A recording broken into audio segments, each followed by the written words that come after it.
Hey guys, I'm Dimension Jump and today I'll be reviewing the Terry Beauregard DLC fighter for Super Smash Bros. Ultimate which was released back in September of 2019. Now, Terry is the fourth DLC fighter for Smash Bros. Ultimate, and he is a part of the King of the Fighters series, and this isn't a in terms of where Terry comes from. King of the Fighters isn't really a series that I'm familiar with. It's kind of something like Persona when Joker came to be a part of Smash Bros. I didn't really know that much about Persona until I played Persona 5. And I haven't really played any of the King of the Fighters games since Terry Beauregard was brought into Smash Brothers, and as a character, I think from what I remember, he is similar to Ryu and Ken in the sense that if you're fighting one on one, so if there's two players fighting, and one of them is Terry. Terry will do the same similar move set to, or not similar move set, similar way of facing your opponent. Similar, I think, from what I remember, from what Ryu and Ken do, in when they do one-on-one fights and stuff like that. So yeah, and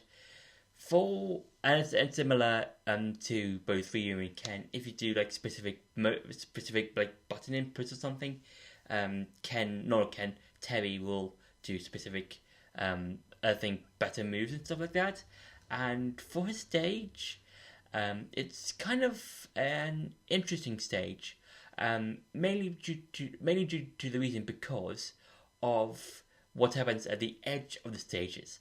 Now, with every other stage that you might see in Smash Bros. Ultimate or in the Smash Bros. Series as a whole, normally when you fly off the stage, you'll probably just fly off the stage. But with King of the Fighters stage, there is an invisible wall. Now, that is kind of interesting because with this invisible wall, it is breakable. It just depends on where you are with your with the amount of damage that you've been given. So, let's say someone with zero damage won't be flying through the wall. But if someone is on like 100% damage, then there's more likely of a chance for them to be hit to not only hit the invisible wall, but break through it and be sent off stage. And that's such an interesting idea to do. Like oh, I can just do enough damage to opponent, but also keep them on the stage, and then just do a smash attack. They to be sent through the wall, and yeah, that's kind of cool. It'll probably be shown in the gameplay section of the video, but it's kind of like one of those things that it's kind of easier to explain through gameplay and stuff like that. So yeah, oh, and also what's cool is that every time someone's sent off stage, there's fireworks going off in the background. So I think that's quite cool. And now it's time for some gameplay. So Terry, he's like kind of similar to like both Ken and to both Ryu and Ken, in the sense that they're both from games, or they're all from games that have like combos, like arcade combos and stuff. And yeah, and I would say personally, I do prefer Ryu and Ken. I think it's mainly because I'm more used to their moveset, and also, as I just saw, Ganondorf just went through the invisible wall, and that's mainly due to the fact because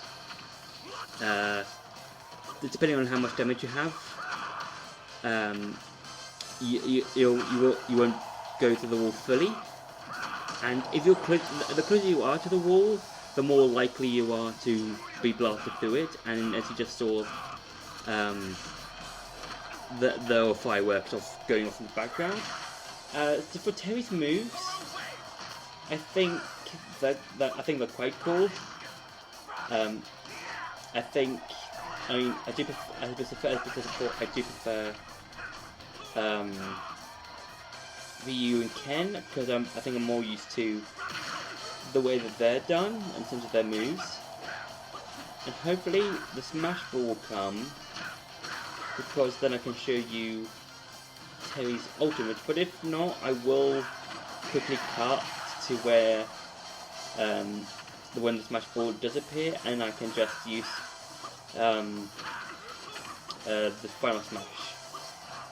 So for the stage as a whole, I do enjoy it. I think there's some nice, interesting parts to it. I think overall, it can be a bit limiting at times. But I think it's mainly due to the invisible walls. Because the invisible walls, they are nice. They can be very good for recovering. But I think a lot of the stuff is missed when it comes to, like, to me personally, how some of the stuff, like how you could just smash attack certain characters out of the stage quite quickly, but with the invisible walls, they kind of limit that a bit. So yeah. So now I'm going to quickly show you Terry's final smash. So this is basically what Terry's final smash looks like. It's kind of like a combo of his moves. I think it's like more like I think it's side B and his neutral B, and also if hang on, that's the wrong one. Other settings. I wonder. Okay. So there we go. So what I wanted to try and show. Hang on. If I put Donkey Kong back into 0, as you can see, as you just saw, Terry has a go. I'm just going to quickly just put Donkey Kong onto stop.